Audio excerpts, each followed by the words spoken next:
सभी को राधे राधे और सभी को जय मां पीताम्बरा। सभी का स्वागत भी, वेलकम भी और अभिनंदन भी।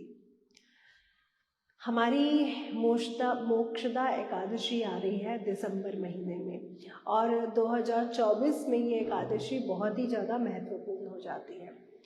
साथ ही साथ जो लोग लक्ष्मी माता की कृपा प्राप्त करना चाहते हैं, जो लोग चाहते हैं कि हमारे घर में हमेशा लक्ष्मी जी का स्थायी निवास रहे, उनके लिए ये एकादशी बहुत ही परिपूर्णता लेकर के फल लेकर के आ रही है।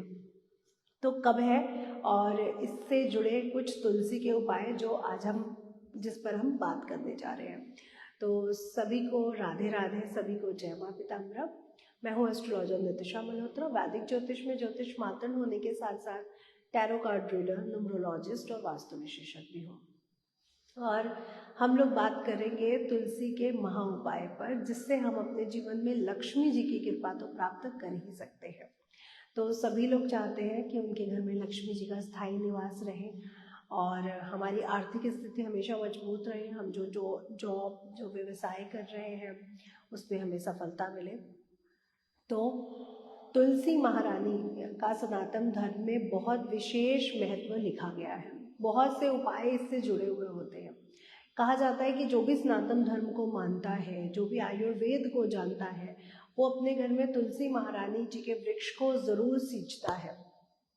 और जितने भी, क्योंकि आज हम देख रहे हैं कि क्लाइंटेज पे वास्तु का क्लाइंट सबसे ज़्यादा है, तो वास्तु को जो लोग समझ रहे हैं, जो लोग जान रहे हैं इसकी विशेषता को, वो लोग भी ये जानते हैं कि जो तुलसी महारानी है वो हमारे घर के जितना भी वास्तु की वजह से जो भी प्रॉब्लम्स आती है, नेगेटिविटी आती है, उसको भी दूर भगाने का इम्यूनिटी उनमें है।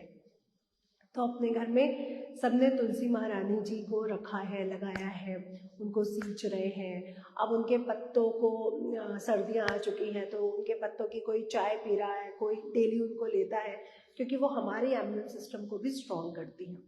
लेकिन क्या इसकी जो जड़ है, इसकी जो लकड़ी है, वो भी हमारे जीवन में चेंजेस ला सकती है। इससे भी जुड़े बहुत बड़े बड़े उपाय हैं जिससे हम अपने घर में लक्ष्मी जी का स्थायी निवास कर सकते हैं। अगेन सभी को राधे राधे और सभी को जय मां पीताम्बरा। तो 12 दिसंबर दिन बुधवार है और इस दिन मोक्षदा एकादशी का व्रत उपवास आप लोग रखोगे। जो लोग रखते आ रहे हैं वो लोग रखेंगे, जो लोग नहीं रखते आ रहे हैं वो भी कुछ बातों का अगर विशेष ध्यान दे दें तो उनके लिए भी ये एकादशी बहुत विशेष रहेगी। सबसे पहले तो इस दिन झूठ ना बोले, गलत अपशब्दों का प्रयोग ना करें, मांसाहार ना करें, कोई भी ऐसा तामसिक भोजन जो हमारे हेल्थ के लिए और हमारे माइंड के लिए, मानसिक हेल्थ हो या शारीरिक हेल्थ हो, सही नहीं है, उसका उपयोग ना करें। और दूसरा, कहा जाता है कि आज के दिन प्याज लहसुन का भी प्रयोग ना करें। तो हाँ जी, ये बिल्कुल सही है कि इस दिन अगर हम लोग प्याज लहसुन, चावल, तामसिक भोजन से बच पाएँ तो बहुत ही अच्छा है।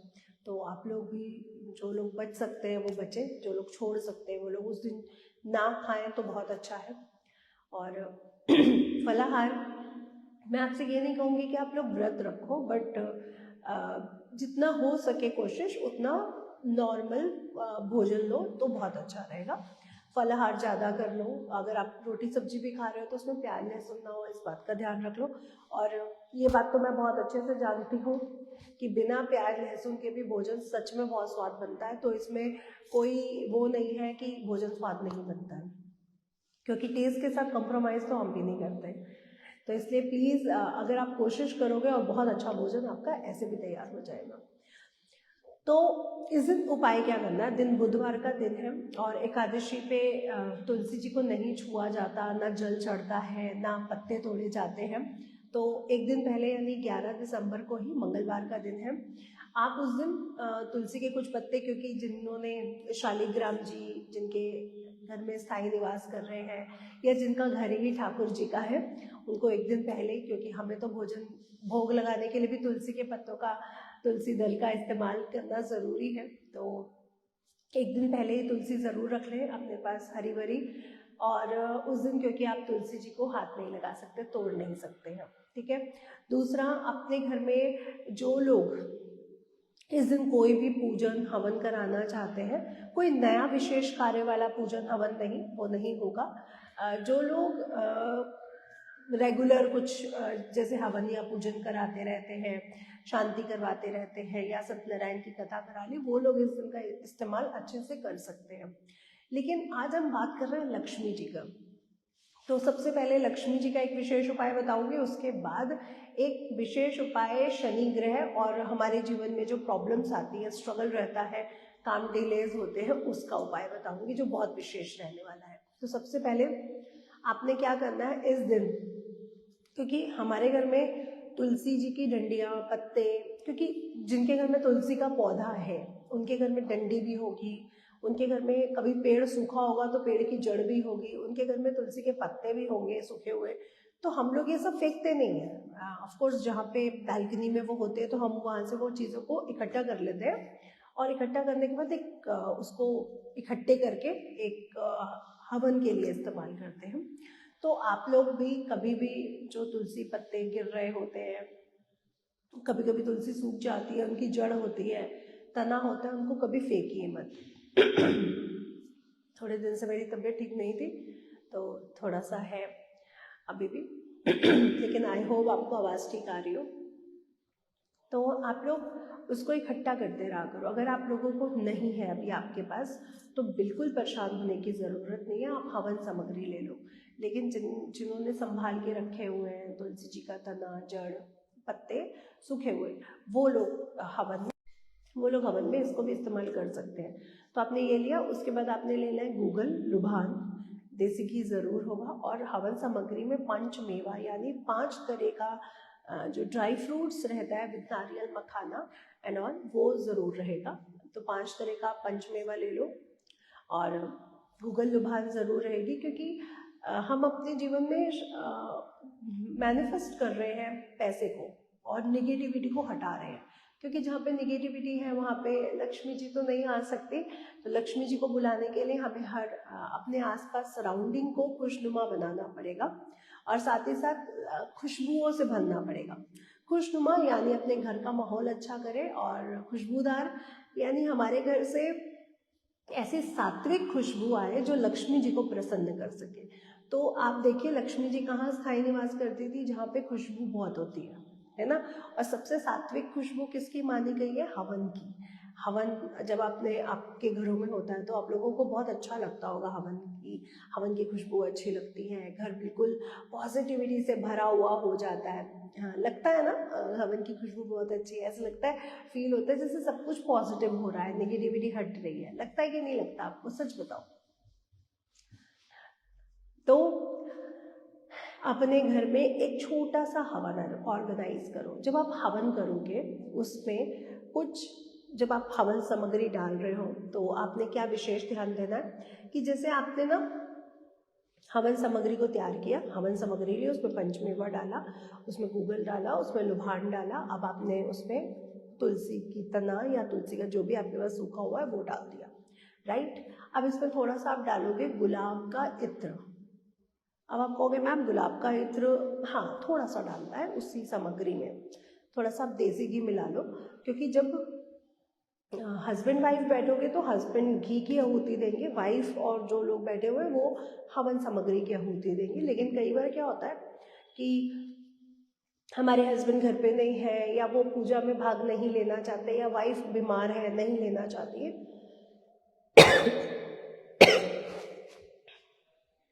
और आप अकेले हैं, तो भी आप इस हवन को कर सकते हो। तो आपने अपनी पत्नी या पति के नाम का घी, दोनों चीज़ों को मिक्स करना है। देन उसके बाद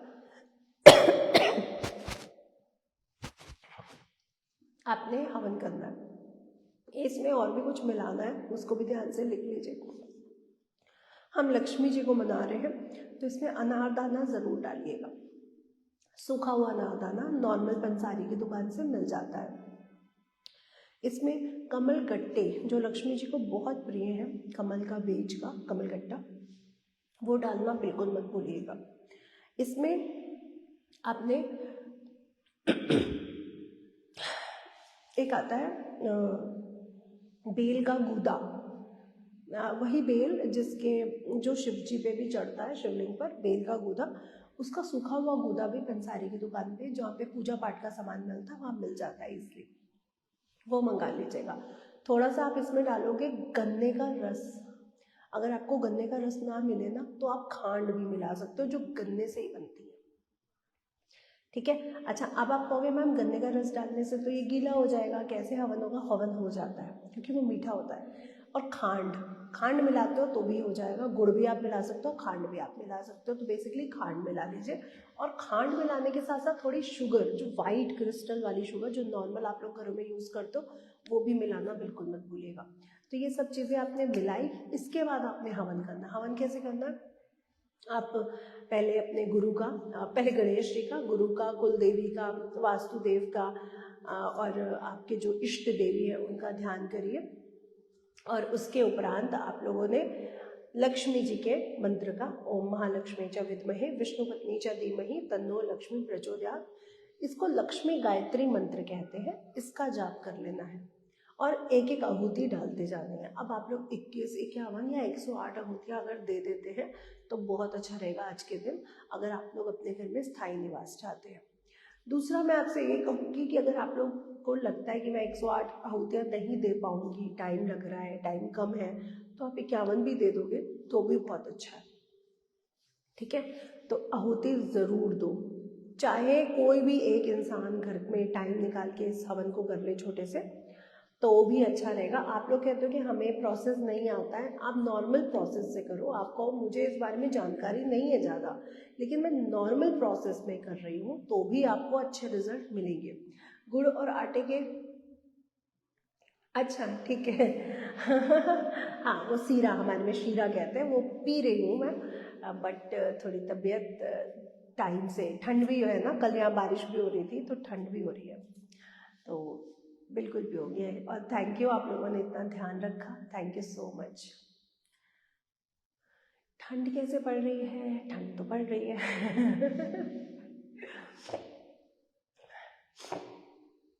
ठीक है, तो आप ये हवन कर लो। अब दूसरे उपाय पे आते हैं। जिनको कोर्ट कचहरी में प्रॉब्लम है, अब आप कहोगे कि मैं लास्ट वीक भी बहुत ज़्यादा लाइव नहीं रह पाई थी तबीयत की वजह से, और 12 तारीख इतनी नियर बाई है तो मेरा आना तो बनता था आप लोगों के साथ, क्योंकि आपको ये उपाय ज़रूर करना है जो मैं बोल रही हूँ, तो बहुत ध्यान से करिएगा।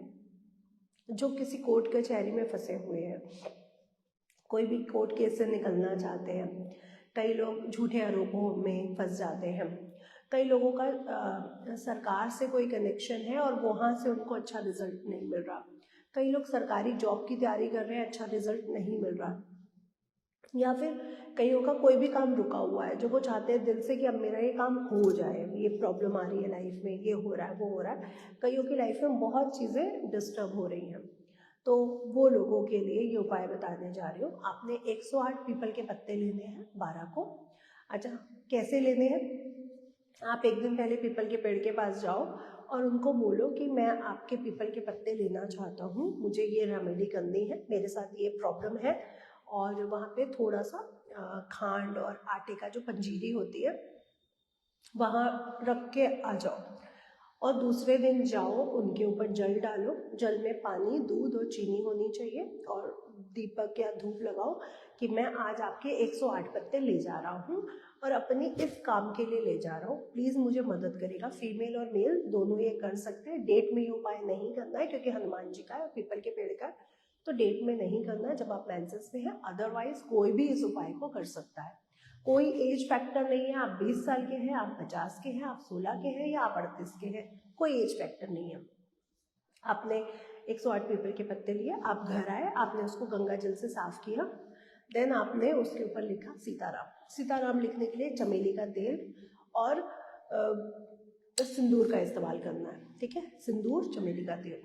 आपने सीताराम लिखा, गाढ़ा गाढ़ा घोलिएगा और उंगली से सीताराम सीताराम लिख लीजिएगा। 108 पत्ते आपके हो गए सीताराम के।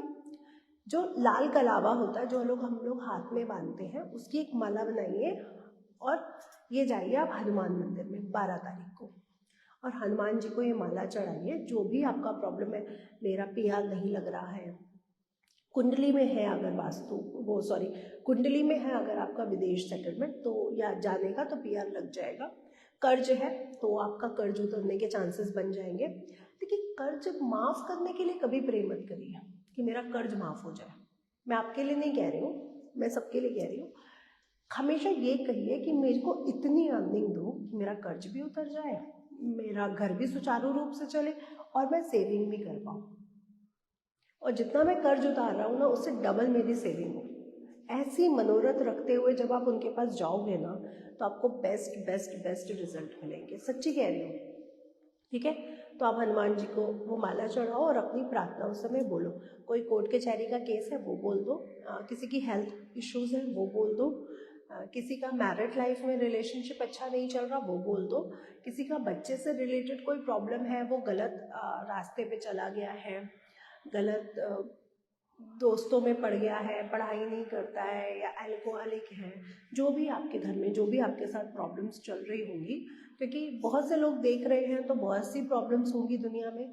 आपके साथ जो भी प्रॉब्लम है आप प्लीज़ इस रेमेडी को इस दिन करके देखो प्लीज़, लेकिन पूरी प्रोसेस के साथ। पहले मंगल को जाना है, पंजीरी चढ़ानी है या कुछ मीठा ले जाइएगा, वाइट चीज़ मत लेके जाइएगा, कुछ भी आप ले जा सकते हो, मीठा, रसगुल्ले, लड्डू, पेड़ा, कुछ भी, है ना। वाइट चीज़ नहीं, बर्फ़ी से बनी हुई नहीं, बताशे नहीं, ठीक है। आपने वो पीपल के पेड़ पे चढ़ाई, गुड़ आटा भी चढ़ा सकते हो, चीनी आटा भी आप चढ़ा सकते हो।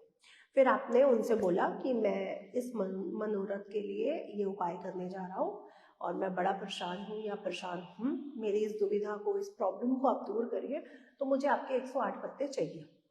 दूसरे दिन सुबह जाओ, उनको कच्ची लस्सी चढ़ाओ, उनसे निवेदन करो मैं आज लेने आया हूँ और प्लीज़ चलिए मेरा ये काम मनोरथ पूर्ण करिए, क्योंकि आपके बिना ये काम अधूरा है। तो ऐसी रिक्वेस्ट करोगे ना जब आप उनसे, तो वो भी आपको हेल्प करेंगे, वो भी आपको ब्लेसिंग देंगे कि चल मैं चलता हूँ तेरा काम करने। सच्ची कह रही हूँ, आप एक बार करके देखो, आपको बहुत अच्छे रिजल्ट मिलेंगे।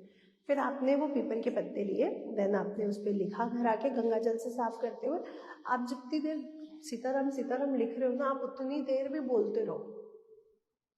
और जब आपने हनुमान मंदिर में चढ़ा दिया, आपने बोल दी अपनी प्रॉब्लम, अब आप उनको बोलो थैंक यू हनुमान जी, आप तो भक्ति के पूर्ण रस है आप में, आप भक्ति का प्रतीक हो और आप ब्लेसिंग का भी प्रतीक हो, क्योंकि आपसे जिसने भी जो मांगा है ना आपने उसको वो दिया है। तो थैंक यू मेरा भी ये प्रॉब्लम दूर करने के लिए। चुपचाप बाहर निकलो, बाहर जो भी गरीब बैठा हो उसको कुछ खिला दो, भोजन करा दो, नॉर्मल जो आप दे सकते हो, समोसा है, चाय पिला सकते हो, सर्दी है ना, कुछ भी आपने उनको भोजन कराया, आप घर आ जाओ। और अब अपनी उस प्रॉब्लम को, सच में बता रही हूँ, भूल जाओ थोड़े दिन के लिए। आप देखोगे कि आप उस प्रॉब्लम से बहुत ईजिली बाहर आ जाओगे, रास्ते अपने आप बनते चले जाएंगे जिस प्रॉब्लम में अभी तक आप लोग थे। ठीक है, करोगे ना। 12 तारीख दिन बुधवार को, और राहु काल रहता है 1:30 बजे तक, 12 से 1:30, तो बस 12 से 1:30 इस उपाय को नहीं करना है। सुबह अगर आप इस उपाय को कर लेते हैं 12 बजे से पहले तो वेल एंड गुड, अदरवाइज आप शाम को भी कर सकते हैं।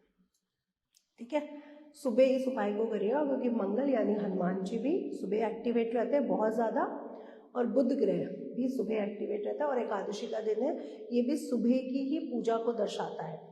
ठीक है, एकादशी सुबह, जितनी सुबह होगी, जितनी अर्ली मॉर्निंग होगी, सूर्य राइज के टाइम होगी, उतना अच्छा होगा।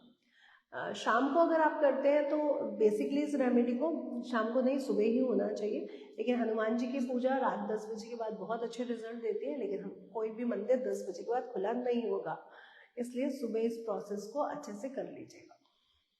अब आपके कोई भी क्वेश्चन है किसी टॉपिक से रिलेटेड तो आप लोग पूछ सकते हो। हाँ जी, मैं ध्यान रख रही हूँ,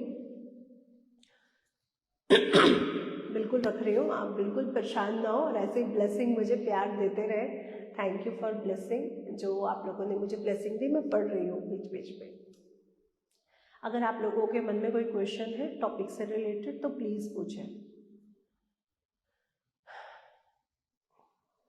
कल मैं आप लोगों के लिए जो लाइव आऊँगी दोपहर 2 बजे का ही टाइम रखेंगे, और वो आप लोगों के फ्री में प्रश्नों का जवाब होगा, जो भी आप अपनी कुंडली से रिलेटेड पूछना चाहते हो, क्योंकि बहुत दिन से मैं आप लोगों के साथ जुड़ना चाहती थी कि आपकी प्रॉब्लम्स जो है वो अच्छे से वो कर पाऊँ, इसलिए कल दोपहर 2 बजे मैं आप लोगों के साथ वो वाले क्वेश्चंस लूँगी जो आपसे जुड़े हुए हैं। आज अगर टॉपिक से रिलेटेड आपके क्वेश्चंस हैं तो आप प्लीज़ जल्दी पूछिए।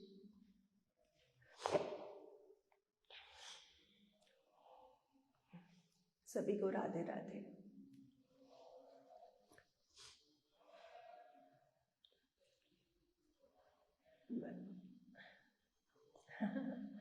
अरे आप लोगों की ब्लेसिंग है, सब ठीक है, पहले से ठीक है, पहले ज़्यादा हालत ख़राब थी मेरी।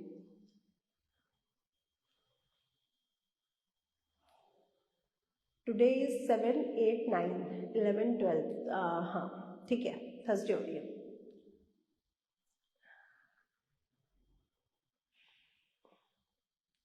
हाँ सॉरी, 12 दिसंबर थर्सडे हो रही है, ठीक है।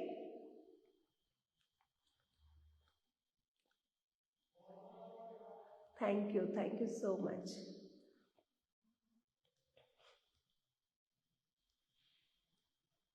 पीताम्बरा माता का हवन रात में ही होता है? ऐसा ज़रूरी नहीं है कि पीताम्बरा माता का हवन रात में ही होता है। अब जैसे मैं हर दशमी पे उनका हवन करती हूँ, तो मैं कोशिश करती हूँ कि जो मेरी पूजा का शुरू होने का टाइम होता है, ऑफकोर्स वो शाम को ही होता है 6-7 बजे के बाद, तो मैं उसी जिस समय मेरी पूजा डेली शुरू होती है वो टाइम वही रहता है, तो ज़रूरी नहीं है।